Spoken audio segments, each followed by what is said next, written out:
ఓం శ్రీమాత్రే నమః.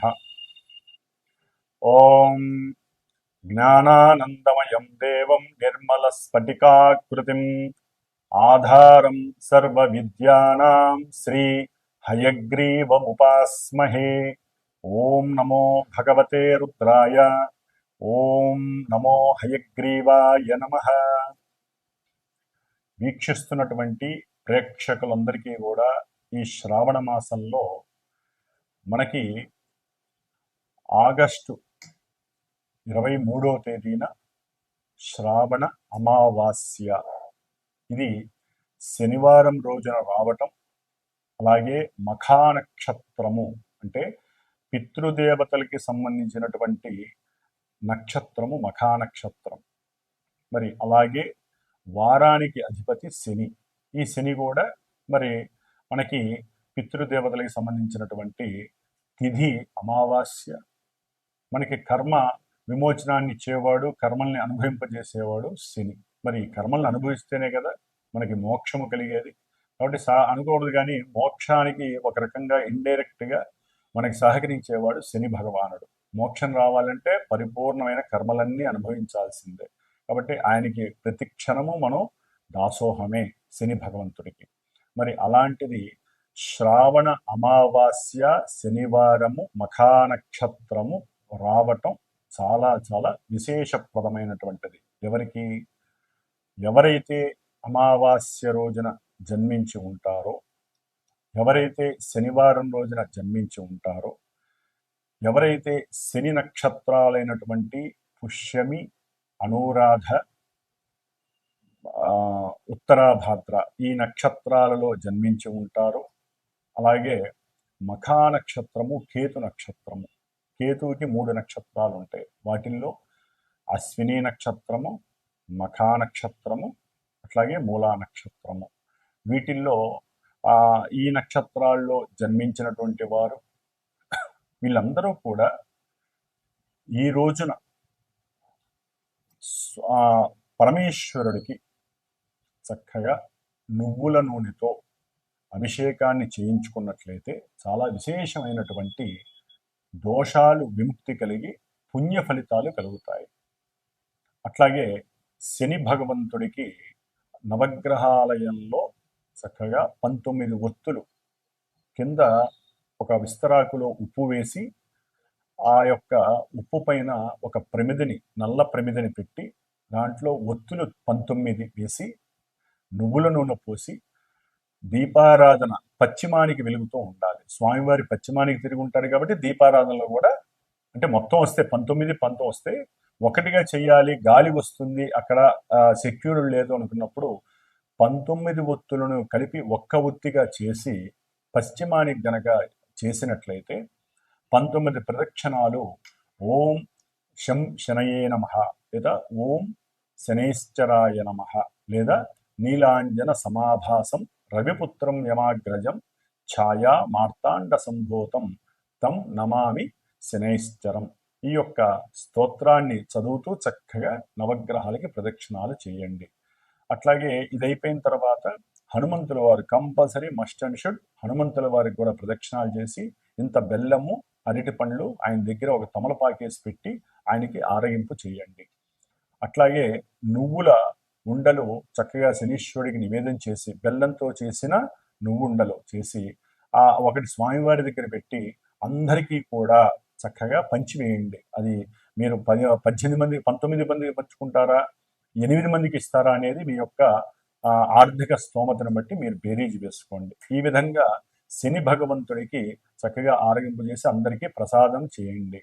అన్నిటికన్నా ముఖ్యమైనటువంటిది పరమశివుడికి కంపల్సరీ నువ్వుల నూనెతో అభిషేకం చేయించడానికి ప్రయత్నం చేయండి.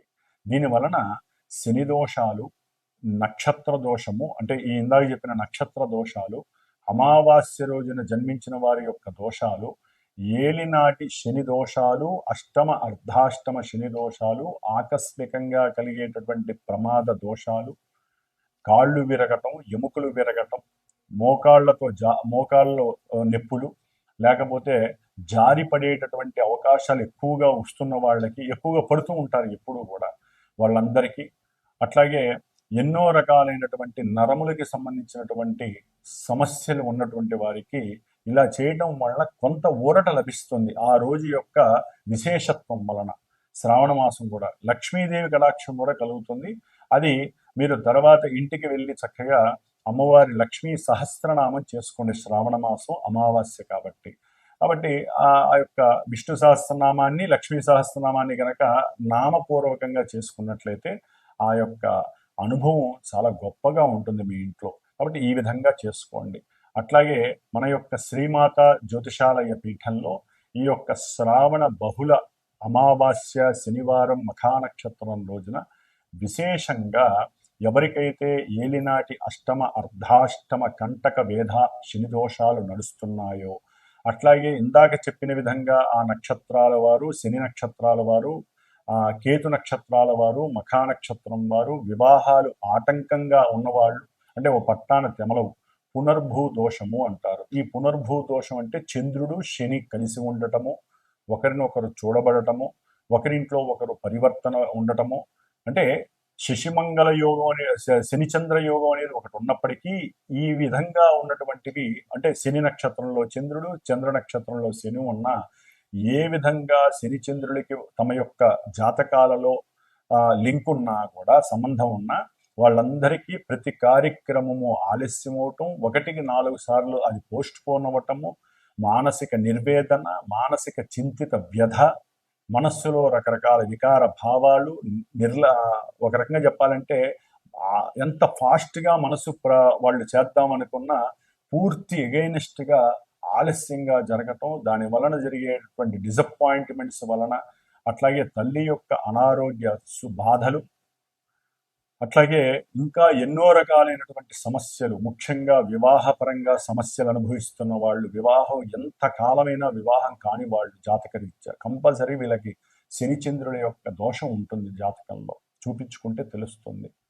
అట్లాగే సంతానం బాగా ఆలస్యం అవుతుంది. శని దృష్టి పడితే కనుక సంతాన స్థానంలో శని ఉన్న సంతాన స్థానాన్ని, ఇంకా కొన్ని స్థానాలని శని చూస్తున్న జాతకంలో, ఒరిజినల్ జాతకంలో కంపల్సరీ ఆలస్యాలు అవ్వటం, ఓ పట్టాన తెమలకపోవటం, ఇంకా రకరకాల వేధలు ఈ శని వలన కలుగుతూ ఉంటాయి. కాబట్టి ఇంతటి విశేషమైనటువంటి శని అమావాస్య రావటం చాలా విశేషప్రదం. ఇవన్నీ మనకి బోనస్ లాంటివి.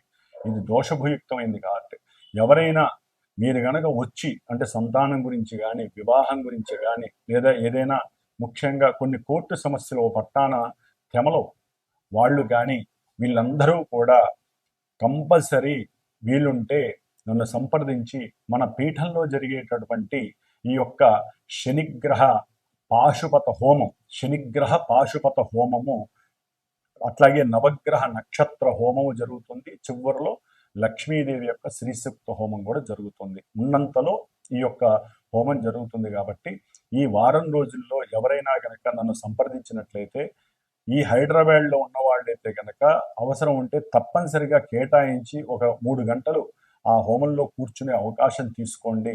ఒకవేళ దూరంగా ఉండి వేరే ఇతర స్టేట్స్ కానీ, వేరే రాష్ట్రాల్లో, జిల్లాల్లో ఉన్న వాళ్ళు రాలేకపోయినట్లయితే వారు నాతో సంప్రదిస్తే, మీ గోత్రనామాలు ఇస్తే వీడియో ద్వారా మీరు దాన్ని చక్కగా చూడవచ్చు. ఆ ప్రసాదం కూడా మీకు అందుతుంది.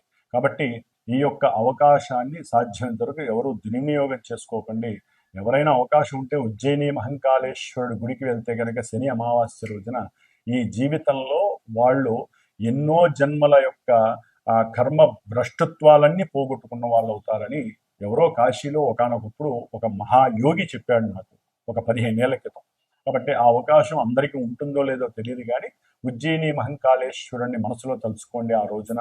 అట్లాగే ఈ యొక్క కార్యక్రమంలో పాల్గొనడానికి ప్రయత్నపూర్వకంగా సంప్రదించండి. తప్పకుండా మీకు కూడా ఆ యొక్క అనుగ్రహం, శని అనుగ్రహం రుద్రుడి ద్వారా కలుగుతుందని గట్టిగా చెప్పగలుగుతున్నాను. ఓం శం శనైశ్చరాయ నమః. మేషరాశి. మరి ఇందాక చెప్పిన విధంగా శని యొక్క అనుగ్రహాన్ని పొందటానికి ముఖ్యంగా మేషరాశి వాళ్ళకి ఏలినాటి శని ప్రభావం చాలా చక్కగా జరుగుతోంది.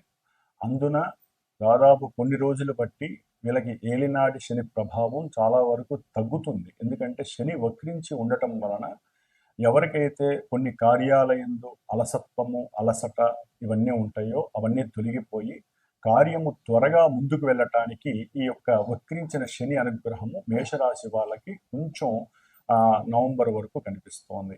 అట్లాగే మానసికంగా ఉద్యోగంలో ఎవరైనా సరే నాకు డెవలప్మెంట్ కావాలి, ఇన్ని రోజులు బట్టి ఒకే ఉద్యోగాన్ని ఇన్నిసార్లు చేస్తున్నాను, నేను కోరుకున్నాను కానీ వాళ్ళు మార్పులు చేర్పులు చేయట్లేదు, ఇంకో చోటికి పంపిస్తే నా యొక్క జీతము పెరుగుతుంది, భత్యము పెరుగుతుంది, నాకున్న అప్పులు తీరిపోతాయి అని ఎవరైతే ఆలోచనలో ఉన్నారో వారు ఈ యొక్క హోమాన్ని మీరు వచ్చి కూర్చొనైనా చేసుకోవచ్చు, లేదా నన్నైనా సరే సంప్రదించండి. మేషరాశి వారు గనక ఈ శ్రావణ బహుళ అమావాస్య రోజున ఈ కార్యక్రమానికి మీ వంతుగా మీరు గనక ప్రయత్నం చేసినట్లయితే ఏదైతే ఉద్యోగపరంగా అట్లాగే కొన్ని కర్మలు మిమ్మల్ని పట్టి పీడిస్తూ ఉంటాయి. పూర్వజన్మ కర్మలే శని మహానుభావుడు మనకి ఇప్పుడు ఇచ్చేవన్నీ కూడా ఒక శనికి అధికారం ఎక్కువగా ఉంటుంది. ఆ యొక్క కర్మలు నివృత్తి చేసుకునే సమయంగా మనం దీన్ని వాడుకునేటటువంటి అవకాశాన్ని తీసుకోవాలి. కాబట్టి ఇది మనస్ఫూర్తిగా మనసుతో చేసుకునే కార్యక్రమం. ఎందుకంటే మనం ఈ యొక్క మేషరాశి వాళ్ళు ముఖ్యంగా ఆలోచన పరంగా చాలా ఫాస్ట్గా ఉంటారు, కానీ వాళ్ళకి అనుకూలంగా ఇప్పుడు ప్రస్తుతానికి ఏది జరగట్ల, కానీ జరిగే అవకాశం ఉంది, చేతిలోకి వస్తోంది, జరుగుతుంది అనే ఒక చిన్న నమ్మకం అయితే కొన్ని రోజులు బట్టి ఉంది.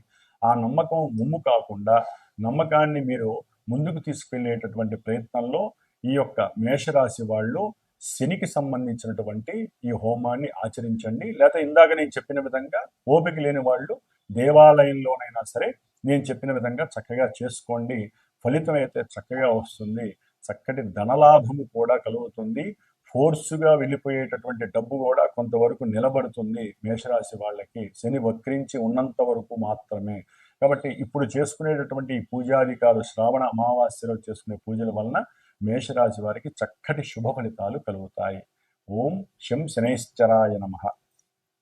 మరి ఈ ఆగస్టు 23వ తేదీన శనివారం అమావాస్య మఖానక్షత్రం రోజున వచ్చేటటువంటి శ్రావణ బహుళ అమావాస్య రోజున ఎవరైతే ఈ హోమ కార్యక్రమానికి డైరెక్ట్గా ప్రత్యక్షంగా వచ్చి కూర్చొని లేకపోతే చూసి కార్యక్రమాన్ని చేస్తారో, లేదా ఎవరైనా సరే పరోక్షంగా గోత్రనామాదులు ఇచ్చి ఒక కార్యక్రమంలో పాల్గొంటారో, రాలేని వాళ్ళు వచ్చేవాళ్ళు ఎవరైనా సరే చక్కగా ఒక బ్రాహ్మణ్ణి అక్కడ కూర్చోబెట్టి ఎవరికైతే ఈ ఏలినాటి అష్టమ అర్ధాష్టమ శనిగ్రహ దోషాలు, ఎవరికైతే ఇందాక నేను చెప్పినటువంటి దోషాలు ఉన్నటువంటి వాళ్ళు అనుభవిస్తున్నారో, అసలు ఎవరైనా సరేనండి, ఎవరైనా సరే దాన రూపకంగా కూడా ఏమేమి ఇవ్వాలి, ఇచ్చేటటువంటి ఒక బ్రాహ్మణి కూర్చోబెడతాను, చక్కగా సంకల్పం చెప్పి అక్కడే దానం కూడా ఇచ్చేసేసుకొని వెళ్ళిపోవచ్చు. శనిదానం. ఎందుకంటే ఈ శనిదానం ఎవరు పడితే వాళ్ళు తీసుకోరు. అట్లాని గుళ్ళల్లో పూజారులు కొంతమంది వాళ్ళు తీసుకునే వాళ్ళు ఉంటారు, వాళ్ళకి ఇస్తే ఆ పవర్స్ తగ్గుతాయి, వాళ్ళకి అర్చకత్వం చేసే వాళ్ళకి ఇవ్వకూడదు. అట్లాగే దానికంటూ ఒక నల్లటి బ్రాహ్మడు, లేకపోతే దానికి కేటాయించుకొని ఓపికగా ఉండి 60 ఏళ్ళు పైపడినటువంటి ఒక వృద్ధ బ్రాహ్మడు కూర్చొని ఈ యొక్క దానాలు తీసుకునేటటువంటి వ్యక్తికి మీరు ఇచ్చినట్లయితే కనుక శని యొక్క దోషము తొందరగా పోవడానికి అవకాశం ఉంది. కాబట్టి ఈ యొక్క అవకాశాన్ని కూడా నేను సంకల్పించుకున్నాను. కాబట్టి ఆగస్టు 22వ తేదీ శుక్రవారం, శ్రావణ శుక్రవారం మధ్యాహ్నం లోపల ఎవరైతే నాకు గోత్రనామాదులు ఇస్తారో, దానం ఇచ్చేవాళ్ళు కూడా నాకు తెలియజేస్తే ఆ దానానికి సంబంధించిన సామాన్లు మీరు తెచ్చుకున్నా చాలా శుభప్రదం. లేదా తేలినటువంటి వాళ్ళకి నేను అన్నీ ఏర్పాటు చేస్తాను, అక్కడ మీరు హోమం అయిన తర్వాత లేకపోతే హోమానికి ముందు ఒక సమయం కేటాయించుకొని ఆ సమయంలో మీరు ఆ బ్రాహ్మడికి దానం ఇచ్చేసేసి చక్కగా అక్కడ ఆ హోమాన్ని చేసుకున్నట్లయితే కనుక చక్కటి ఫలితం కలుగుతుంది. ఈ శని అమావాస్య రోజున శనిదానం, నల్ల నువ్వులు అవన్నీ ఉంటాయి, నేను చెప్తాను, వాళ్ళందరూ అవి తెచ్చుకొని ఇవ్వచ్చు. లేదా అందుబాటులో వేరే ఊళ్ళో వాళ్ళు అక్కడ ఇచ్చుకోవాలనుకుంటే ఎవరైతే శనిదానాలు అదొక వృత్తిగా పెట్టుకొని చేస్తారో వారికి సంకల్పం చెప్పుకొని, మెయిన్ సంకల్పం చెప్పుకోవటంలోనే ఉంటుంది. కాబట్టి వచ్చే వాళ్ళకైతే నేను సంకల్పం చెప్పి ఇప్పిస్తాను ఆ సమయంలో. లేదా ఎవరైనా సరే రాలేనటువంటి వాళ్ళు, విదేశాల వాళ్ళు కావచ్చు, వేరే వాళ్ళు నమ్మకం నా మీద నమ్మకం ఉన్నటువంటి వాళ్ళు అక్కడి నుంచి అయినా సరే సంకల్పం చెప్పుకొని ఇక్కడ ఇవ్వచ్చు. ఎందుకంటే శనిదానం తీసుకునే వాళ్ళు ఏ ఊర్లో వాళ్ళు ఆ ఊర్లో ఉంటారు కాబట్టి సాధ్యమంతరకు ఇవ్వవచ్చు. హోమం చేసుకునే వాళ్ళు ఎవరైతే అక్కడికి వస్తారో వాళ్ళు డైరెక్ట్గా ఇవ్వటానికి నేను ఒక మనిషిని కూడా ఏర్పాటు చేస్తాను, సంధానం తీసుకునేవాళ్ళు. కాబట్టి ఇది గుర్తుపెట్టుకోండి. ఆ రోజున ఏకభుక్తం ఒక మధ్యాహ్నం పూట హోమం అయిన తర్వాత అయినా చేయండి, రాత్రికి కిందనే శయనించండి. తప్పకుండా రాత్రిపూట మాత్రం ప్రదోష కాలంలో రుద్రాభిషేకం చేయించుకోవడం విశేషం. లేదా శ్రావణ బహుళ అమావాస్య సాయంత్రం కాబట్టి లక్ష్మీదేవి ఆరాధన చాలా పరమ ఉత్తమం. కాబట్టి ఈ యొక్క అవకాశాన్ని చక్కగా ఈ యొక్క వీడియో చూసిన వాళ్ళు ప్రతి ఒక్కళ్ళు దీన్ని యూజ్ చేసుకోండి. ఆ చేసిన హోమ భస్మం చాలా చాలా విశేషమైనటువంటి శక్తినిస్తుంది. ఎన్ని రోజులు వస్తే అన్ని రోజులు ఆ భస్మాన్ని ధరించవచ్చు. కాబట్టి ఈ యొక్క యోగాన్ని భోగంగా మార్చుకునే ప్రయత్నం మీ చేతుల్లోనే ఉంది. కాబట్టి ఇది తక్కువ అమౌంట్లోనే అందరికీ అందుబాటులో ఉంటుంది. విడిగా హోమం చేయాలంటే చాలా ఎక్కువ ఖర్చు ఉంటుంది. ఆ ప్రదేశం కూడా మనకి దొరక్కపోవచ్చు.